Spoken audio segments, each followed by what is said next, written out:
Ex-husband marries again, but ex-wife shows up with a billionaire and exposes the ultimate betrayal.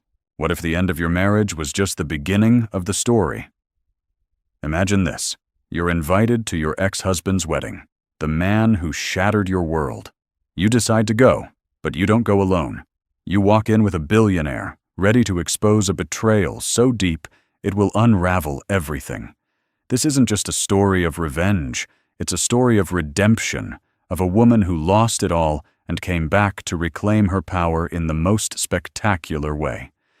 Get ready for a tale of love, lies, and the ultimate takedown. The thick, cream-colored cardstock felt heavy in Sarah's hands, a stark contrast to the lightness she had fought so hard to cultivate in her life over the past 2 years. The calligraphy, a swirling, ostentatious gold, announced the union of Mark Allister and Chloe Kensington. Her ex-husband and the woman he had sworn was just a friend. The invitation was a declaration of war, disguised as a celebration of love. Sarah traced the embossed edges with a trembling finger. She was sitting in her small but tastefully decorated apartment in the quieter part of Brooklyn, a world away from the opulent Manhattan penthouse she had once shared with Mark.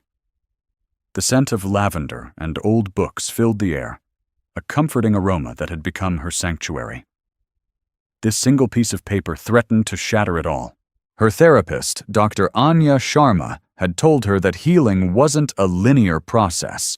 There would be triggers, moments that felt like a punch to the gut, and this invitation was a heavyweight champion's blow. 2 years, 24 months of painstakingly rebuilding her life from the ashes of a 10-year marriage. She had gone back to school, finished her degree in art history, and was now a junior curator at a small but respected gallery. She had friends who loved her for who she was, not for her husband's name or his bank account. She was, for the first time in a long time, content. And then this. She closed her eyes, and the memories came flooding back, unbidden and unwelcome. Mark, with his charismatic smile and his promises of a forever that felt so real. The late nights at the office that she had never questioned. The business trips that were always just a little too frequent.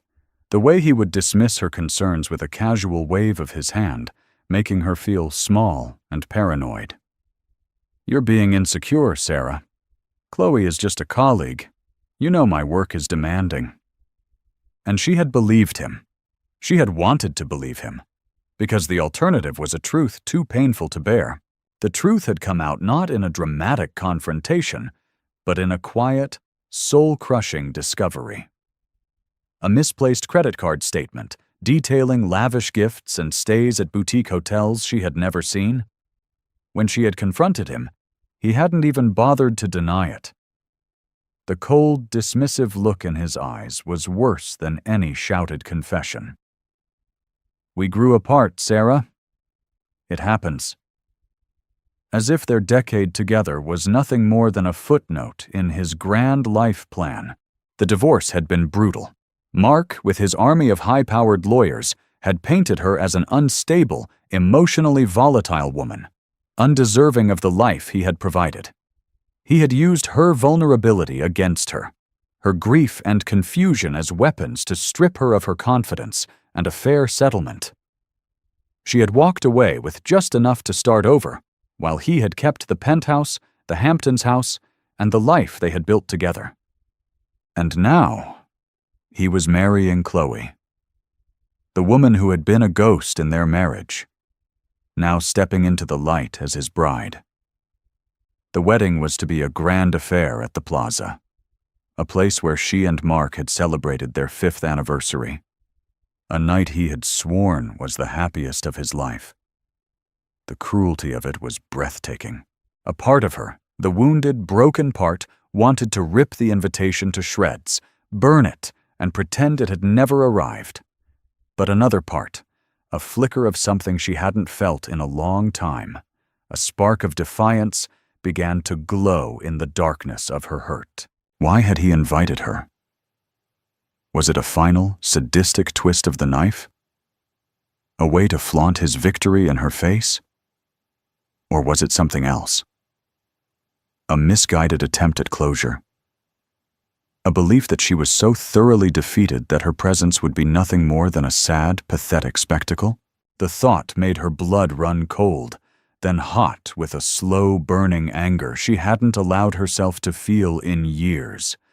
She had spent 2 years healing, 2 years learning to be gentle with herself. But maybe, just maybe, it was time for a different kind of healing. The kind that came from standing up, from fighting back, from showing the world and herself that she was not broken. She picked up her phone, her fingers hovering over a name she hadn't contacted in months. Julian Vance. The enigmatic, fiercely private billionaire who had been a silent but significant presence in her new life. They had met at a gallery auction where he had outbid everyone for a piece by an emerging artist she had championed. He was a patron of the arts, a man whose quiet intensity was as captivating as his staggering wealth. They had struck up an unlikely friendship, born out of a shared love for art and a mutual understanding of the quiet loneliness that can exist even in a crowded room. He was nothing like Mark. Where Mark was loud and performative, Julian was reserved and observant. He listened more than he spoke, and when he did speak, his words were measured and insightful. He had seen the quiet strength in her, the resilience she herself was only just beginning to recognize. He had offered his help during the divorce, a team of lawyers who could have crushed Mark's, but she had refused. She needed to do it on her own, to prove to herself that she could. But this was different. This wasn't about survival. This was about justice. She took a deep breath and typed out a message. "Julian, I have a proposition for you. It's a little unconventional. It involves a wedding." The reply came almost instantly. "Sarah, I'm listening." A small, determined smile touched her lips. For the first time that day. The invitation was still in her hand, but it no longer felt like a weapon. It felt like an opportunity. Mark wanted a spectacle. She would give him one. But it wouldn't be the one he was expecting. She was done being the victim in his story. It was time to write her own ending. The meeting was set for the following evening at Julian's penthouse, a sprawling, minimalist masterpiece overlooking Central Park. The contrast between his world and her humble Brooklyn apartment was not lost on Sarah, but for the first time, it didn't intimidate her. She walked through the private gallery that served as his entrance hall, past a Rothko and a de Kooning, with a newfound sense of purpose. Julian was waiting for her on the terrace, the city lights twinkling below like a carpet of fallen stars. He was dressed in a simple black cashmere sweater and dark trousers, his presence a quiet anchor in the vastness of the space. He greeted her not with a handshake, but with a warm, knowing look in his piercing blue eyes. "Sarah," he said, his voice a low, calming rumble. "Thank you for coming." "Thank you for seeing me," she replied, her voice steadier than she expected. He gestured to a comfortable seating area, and a silent attendant appeared with a bottle of sparkling water and 2 glasses. Julian waited until they were alone before speaking again. "A wedding," he said, a hint of amusement in his tone. "I confess, you've piqued my curiosity." Sarah took a sip of water, the cool liquid a balm to her suddenly dry throat. She laid the invitation on the table between them, a silent testament to the reason for her visit. Julian picked it up, his expression unreadable as he read the names. He was one of the few people in her life who knew the full, unvarnished story of her marriage and divorce. He had been a silent confidant, a steady presence in the background of her recovery. "Mark Allister," he said, his voice flat, devoid of the judgment or pity she had received from so many others. "I'm familiar with his work. His reputation, rather." Sarah raised an eyebrow. "His reputation? He's a shark," Julian said simply. "In business, and it would seem, in life. He's known for his aggressive takeovers, for gutting companies and selling them for parts. He leaves a trail of destruction in his wake and calls it success." The description was so accurate, so chillingly familiar, that Sarah felt a shiver run down her spine. It was the same way he had treated their marriage, a hostile takeover of her heart, followed by a ruthless liquidation of her spirit. "He's getting married," she said, her voice barely a whisper. "To the woman he had an affair with, and he invited me." Julian placed the invitation back on the table, his gaze never leaving hers. "Why do you think he did that?" "To hurt me," she said, the words tasting like ash in her mouth. "To show me that he won, that he has everything and I have nothing." "And what do you have, Sarah?" he asked, his question gentle but probing. She thought for a moment, the question forcing her to look beyond the pain, beyond the betrayal. "I have myself," she said, the realization dawning on her with a surprising clarity. "I have my work, my friends. I have my integrity. It's not nothing." "No," Julian agreed, a rare, small smile gracing his lips. "It's everything." He leaned forward, his expression turning serious. "So, what is your proposition?" This was it. The moment she had been rehearsing in her mind all day. She took a deep breath and met his gaze, her own eyes filled with a new, steely resolve. "I want to go to that wedding," she said. "But I don't want to go as the broken, pathetic ex-wife he expects to see. I want to go as a woman who is not only surviving, but thriving. I want him to see that he didn't destroy me. He freed me." She paused, letting the words hang in the air between them. "And I want to go with you." Julian was silent for a long moment, his gaze unwavering. She couldn't read his expression. And for a heart-stopping second, she thought she had miscalculated, that she had crossed a line in their carefully balanced friendship.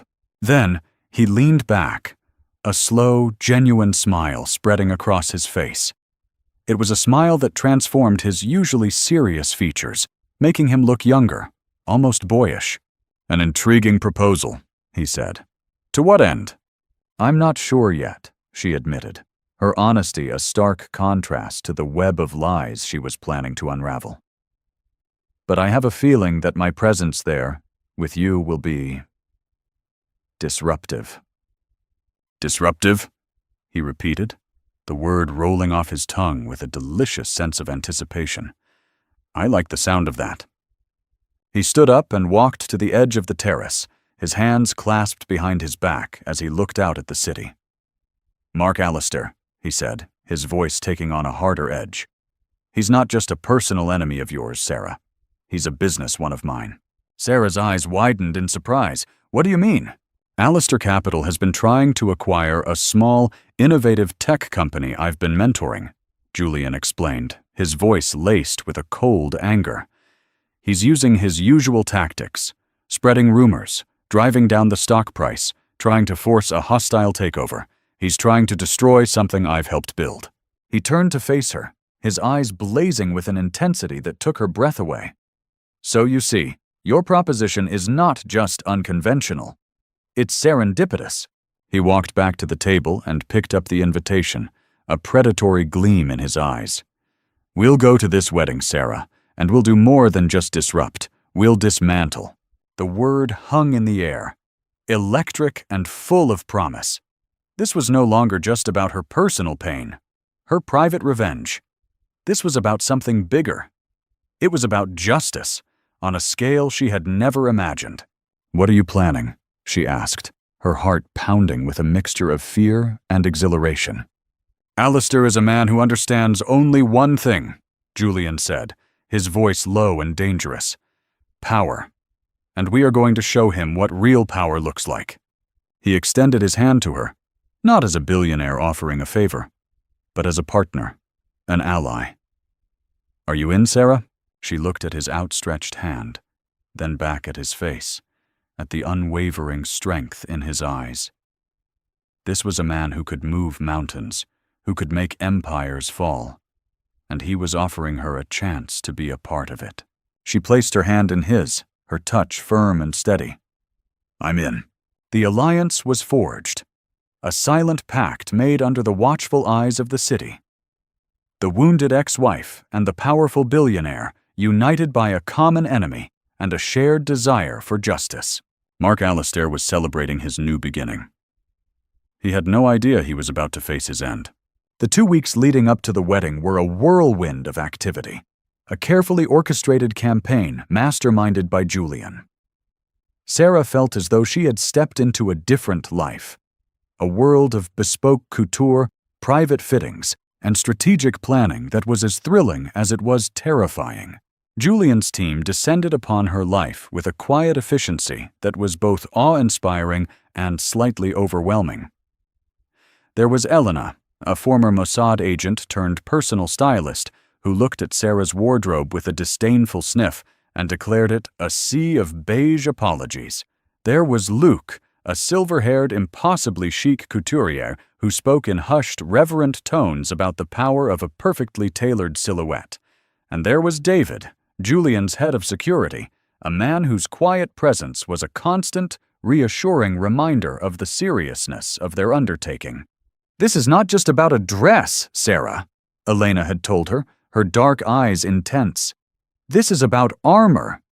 When you walk into that room, you are not just a woman. You are a statement. Every detail, from the color of your lipstick to the height of your heel, is a weapon." And so, the metamorphosis began. Sarah's mousy brown hair was transformed into a rich, chocolatey brown, with subtle, sun-kissed highlights that framed her face and made her green eyes pop. Her skin, under the expert care of a world-renowned esthetician, glowed with a new vitality. She spent hours in the gym with a personal trainer, not to lose weight, but to build strength, to feel the power in her own body. The wardrobe was a revelation. Gone were the safe, unassuming cardigans and sensible flats. In their place were tailored silk blouses, form-fitting pencil skirts, and shoes that made her feel both powerful and feminine. And then there was the dress.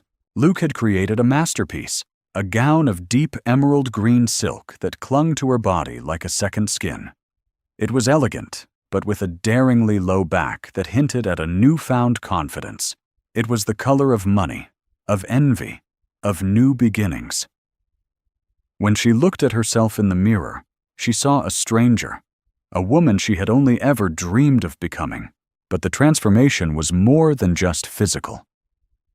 Julian spent hours with her, not just planning their strategy, but talking to her, listening to her. He taught her about the world of high finance, about the intricate dance of power and influence that Mark had used to build his empire. He showed her the vulnerabilities in Alistair Capital, the cracks in the facade of its success. "Mark's entire empire is a house of cards," Julian explained one evening, as they sat in his library, surrounded by leather-bound books and the scent of old money.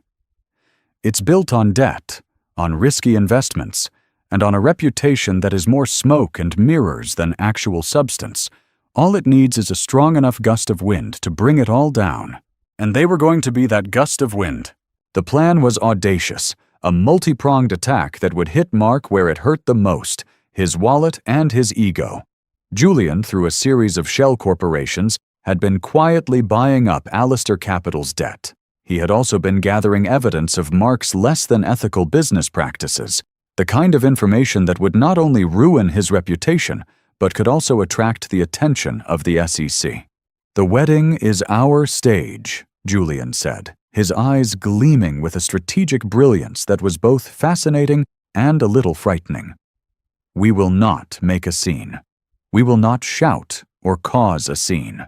We will be the epitome of grace and class, and we will plant the seeds of his destruction with a smile." Sarah's role was crucial.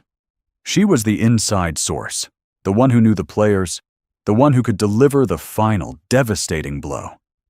She spent days poring over old documents, remembering conversations, piecing together the puzzle of Mark's financial life.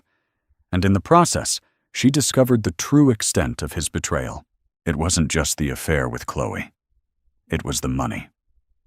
The secret offshore accounts. The investments made in her name without her knowledge.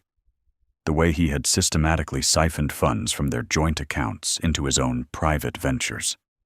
He hadn't just broken her heart. He had stolen from her, had used her as a pawn in his financial games. The discovery was a new kind of pain, a cold, hard anger that solidified her resolve. This was no longer just about a broken heart. This was about justice. The night of the wedding arrived, a crisp, clear evening in late October. As Sarah stood in front of the full-length mirror in her apartment, she felt a tremor of fear, a flicker of the old insecurity. Could she really do this? Could she face the man who had shattered her world and not fall apart? Then, she met her own eyes in the mirror. She saw the woman in the emerald green dress, her posture straight and proud, her eyes clear and determined. She was no longer the timid, heartbroken woman who had cried herself to sleep for months. She was a warrior, clad in silk and armed with the truth. A knock on the door broke her reverie. It was Julian, looking impossibly handsome in a classic black tuxedo. He held a small velvet box in his hand. He stopped in the doorway, his eyes widening almost imperceptibly as he took her in. "Sarah," he breathed, the single word a symphony of admiration and awe. "You are magnificent." He walked towards her and opened the box. Inside, nestled on a bed of black velvet, was a necklace of breathtaking beauty, a single, pear-shaped emerald surrounded by a halo of diamonds, hung from a delicate platinum chain. "A little something to complete the look," he said, his voice soft. The armor needed a finishing touch. His fingers brushed against her skin as he fastened the necklace around her neck, the cool metal a stark contrast to the warmth of his touch. She looked in the mirror, the emerald glowing against her skin, a perfect match for her dress. It was a queen's ransom, worn with the casual elegance of a woman who belonged in this world. "It's too much," she whispered, her voice thick with emotion. "It's exactly right," he replied, his eyes meeting hers in the reflection. "Tonight, you are not just Sarah. You are a force of nature, and they will not know what hit them." He offered her his arm, his touch a steady, reassuring presence. "Ready?" She took a deep breath. The scent of her perfume, a custom blend of jasmine and sandalwood, filling her senses. She was ready. As they walked out of her apartment and into the waiting limousine, she felt a sense of calm settle over her. The fear was gone, replaced by a cold, clear focus. She was not just attending a wedding. She was attending a reckoning. And she was the one holding the gavel. The Plaza Hotel was a symphony of opulence, a gilded cage where the city's elite gathered to celebrate their triumphs. The ballroom was a sea of crystal chandeliers, cascading floral arrangements, and the soft murmur of 100 conversations, all fueled by vintage champagne and a sense of self-importance. This was Mark's world, a world built on illusion and performance, and tonight, he was the star of the show. As Sarah and Julian stepped out of the limousine, a hush fell over the small crowd of onlookers gathered outside. The sight of Julian Vance, a man notoriously private and rarely seen at such public events, was enough to cause a stir. But it was the woman on his arm who truly captured their attention. Sarah moved with a newfound grace, her emerald dress shimmering under the city lights. She was a vision of elegance and power, a woman who looked not like she was attending a party, but like she owned the building. The whispers followed them as they walked up the grand staircase, a ripple of curiosity and speculation that was more potent than any shouted announcement. They paused at the entrance to the ballroom, taking in the scene before them. Mark and Chloe were holding court in the center of the room, a king and his new queen, accepting the fawning congratulations of their guests. Chloe, in a dress that was a confection of lace and diamonds, looked radiant, her smile a little too bright, a little too practiced. Mark, dapper and confident in his custom-tailored tuxedo, looked like a man who had everything he had ever wanted. Then he saw her. His smile faltered, just for a second, a barely perceptible crack in his carefully constructed facade. His eyes widened in disbelief, his gaze sweeping over her, taking in the dress, the necklace, the transformation. This was not the woman he had discarded, the broken, weeping mess he had left behind. This was a stranger, a powerful, enigmatic woman who looked at him not with pain, but with a cool, detached indifference. And then he saw the man beside her. Julian Vance. A man whose net worth dwarfed his own, a man whose influence reached into the darkest corners of the financial world, a man who was his rival, his enemy. The color drained from Mark's face, his carefully crafted composure crumbling like a sandcastle against a rising tide. The murmur in the room died down, replaced by a palpable tension, a collective holding of breath as every eye in the room turned to the doorway. Sarah felt a surge of triumph, a heady rush of power that was as intoxicating as the finest champagne. This was the first victory, the first crack in his armor. And they hadn't even said a word. Julian, ever the master of understatement, simply gave a slight nod in Mark's direction, a gesture that was both a greeting and a challenge. Then he turned to Sarah, his voice a low murmur in her ear. "Showtime." They moved into the room, a silent, powerful vortex in the sea of guests. People parted before them, their expressions a mixture of awe, confusion, and undisguised curiosity. Sarah could feel their eyes on her, could hear the whispered questions. Who is she? What is she doing with him? She held her head high, her smile serene and unwavering. She was no longer the invisible wife, the quiet shadow. She was the main event.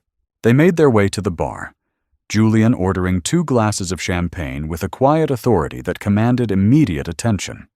He handed one to Sarah, his fingers brushing against hers, a silent gesture of support. "Well," he said, his eyes twinkling with amusement, "that was a more dramatic entrance than I anticipated." "You seem to be enjoying yourself," she replied, a small smile playing on her lips. "I'm a connoisseur of fine art," he said, his gaze sweeping over the room. "And this, my dear Sarah, is a masterpiece of social disruption." They stood there for a few moments, a silent island in the storm of speculation they had created. They didn't need to seek out the key players. The key players came to them.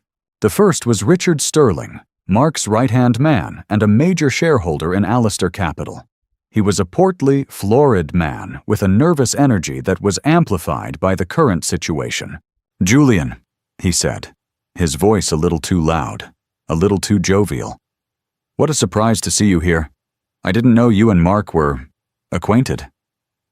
"We're not," Julian said, his voice cool and level. "But I have a great admiration for his ambition." The word hung in the air, laden with a double meaning that was not lost on Sterling. "And you must be Sarah," Sterling said, turning his attention to her, his eyes full of a prurient curiosity. "Mark has told me so much about you."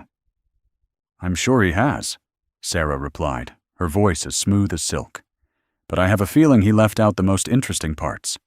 Her smile was dazzling, a weapon of mass destruction that left Sterling flustered and speechless.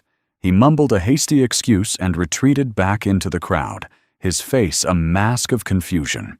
Next came the women, the wives of Mark's business associates, the socialites who had once been her friends. They descended upon her in a cloud of expensive perfume and feigned concern, their eyes hungry for gossip. "Sarah, darling, you look amazing," one of them gushed, her eyes darting from Sarah's dress to the emerald at her throat. "We were so worried about you." "Were you?"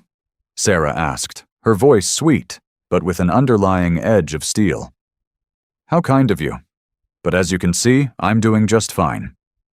She took a delicate sip of her champagne, her gaze sweeping over them, a silent dismissal that was more effective than any harsh word. They fluttered away, their whispers now laced with a new kind of respect. A grudging admiration for the woman they had so easily written off. Finally, there was Chloe. She approached them alone, her smile brittle, her eyes flashing with a mixture of triumph and insecurity. "Sarah," she said, her voice a little too high, "I'm so glad you could make it. I know this must be difficult for you." "Difficult?" Sarah replied, her eyebrows raised in mock surprise. "Not at all. I wouldn't have missed it for the world. After all, it's not every day you get to see a fairy tale come to life." She let her gaze drift over Chloe's dress, her expression one of polite but dismissive appraisal. "You look lovely, Chloe. Tell me, is that a Vera Wang? I remember when Mark and I were planning our wedding, he insisted on nothing but the best." The barb hit its mark. Chloe's smile tightened, her eyes narrowing. She had won the man, but she would always be the second choice, the replacement.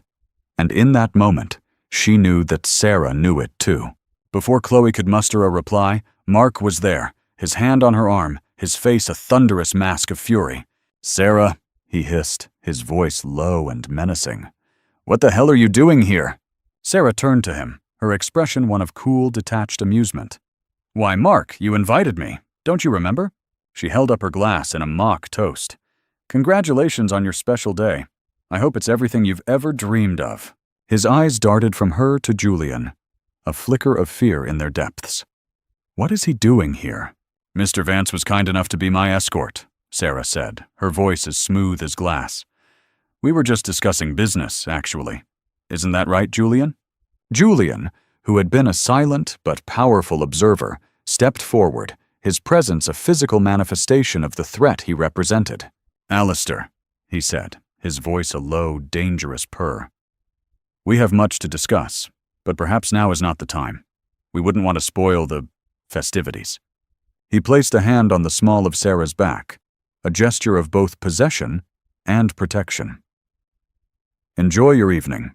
I have a feeling it's one you'll never forget." With that, they turned and walked away, leaving Mark and Chloe standing in their wake, their perfect fairy tale turning into a living nightmare. The whispers in the room grew louder, the seeds of doubt and speculation now in full bloom. The grand entrance was over. The battle had just begun, and Sarah, for the first time in a long time, felt the sweet, exhilarating taste of victory on her lips. The rest of the evening unfolded like a slow-motion car crash, a perfectly orchestrated symphony of destruction conducted by Julian with the quiet, deadly precision of a master. They didn't raise their voices.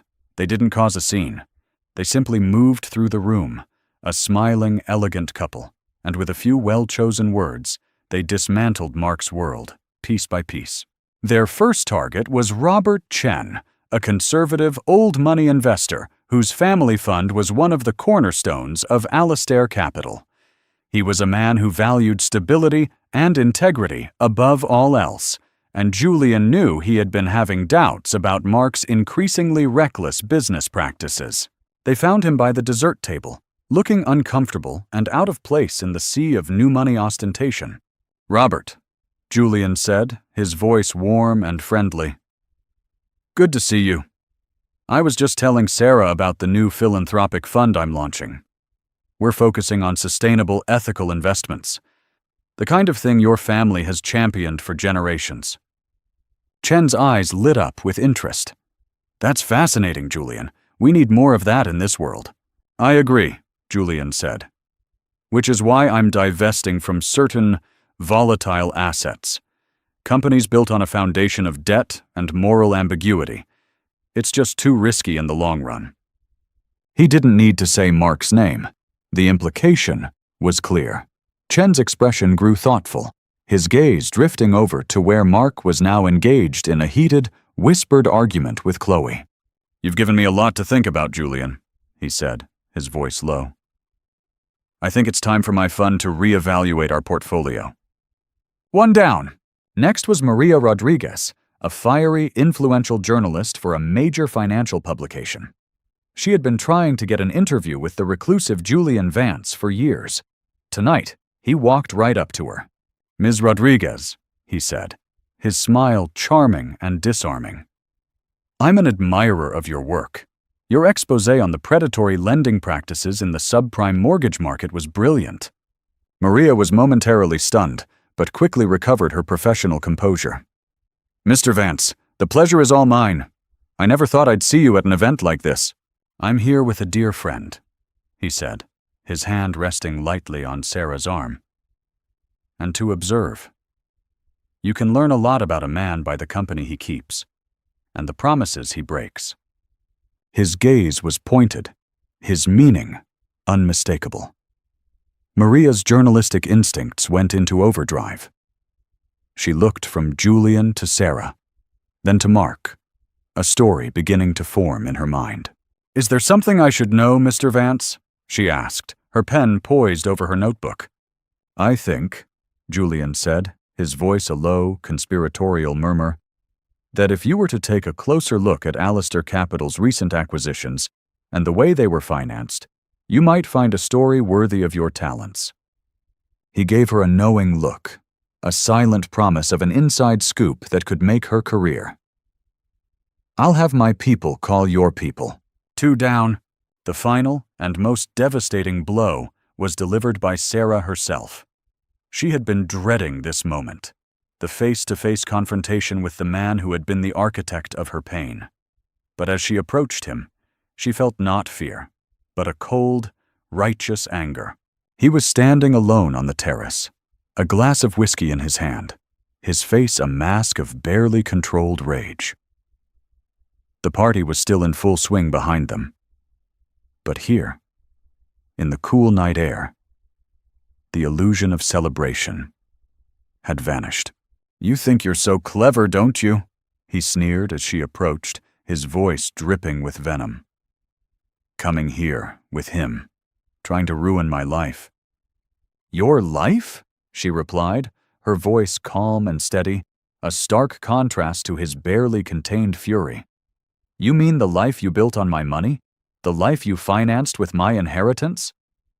The color drained from his face. "I don't know what you're talking about." "Don't you?"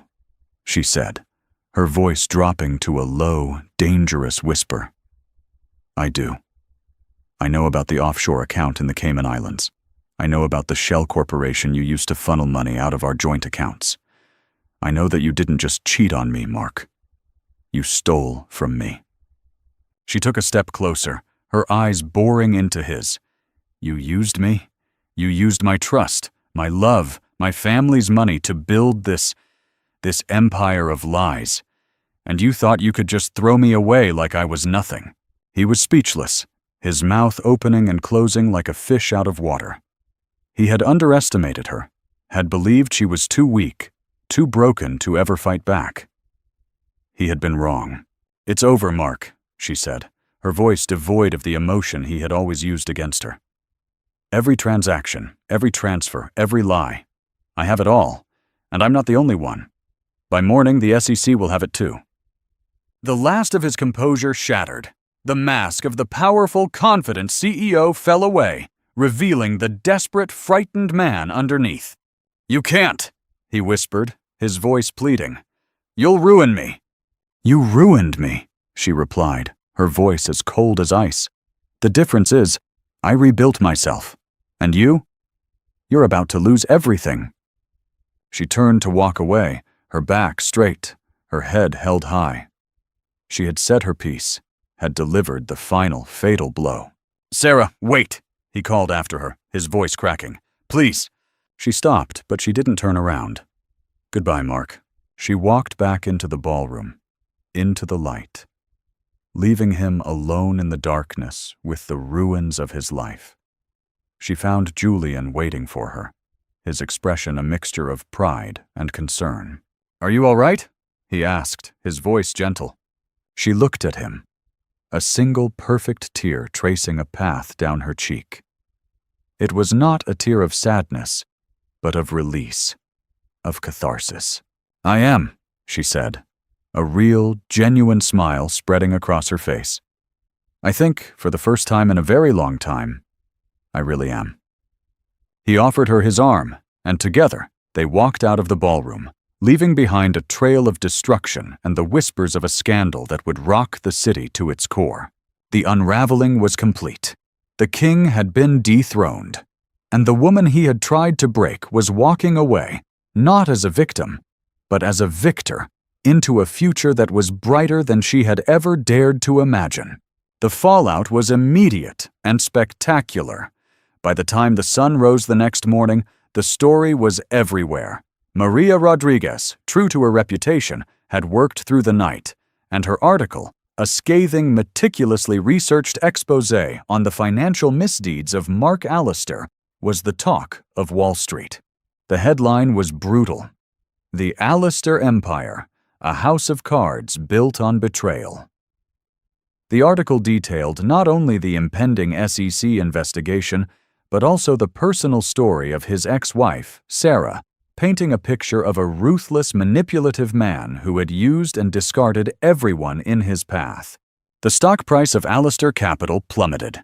Investors, led by the now wary Robert Chen, began to pull out, a mass exodus that turned into a stampede. By noon, the company was in freefall, its value evaporating with every passing minute. Mark was ruined. He was not just financially bankrupt, but socially and professionally radioactive. The friends who had fawned over him at the wedding now crossed the street to avoid him. The business associates who had once clamored for his attention now refused to take his calls. Chloe, his new bride, was gone. She had packed her bags and disappeared in the middle of the night, leaving behind nothing but a note that was as cold and transactional as their entire relationship had been. She had signed on for a life of luxury and status, not for a public shaming and a mountain of debt. Sarah watched the news reports from the comfort of Julian's library, a cup of tea in her hands. She felt a strange sense of detachment, as if she were watching a movie about someone else's life. There was no joy in Mark's destruction, no triumphant gloating. There was only a quiet, profound sense of peace. The storm had passed, and she was safe on the shore. Julian walked into the room, a small, satisfied smile on his face. He had just come from a meeting with the board of the tech company that Mark had been trying to acquire. With Allister Capital out of the picture, the company was safe, its future secure. "It's done," he said, his voice soft. "He's finished." "I know," she replied, her gaze still fixed on the television screen, where a picture of a haggard, defeated-looking Mark was being shown. "It's strange.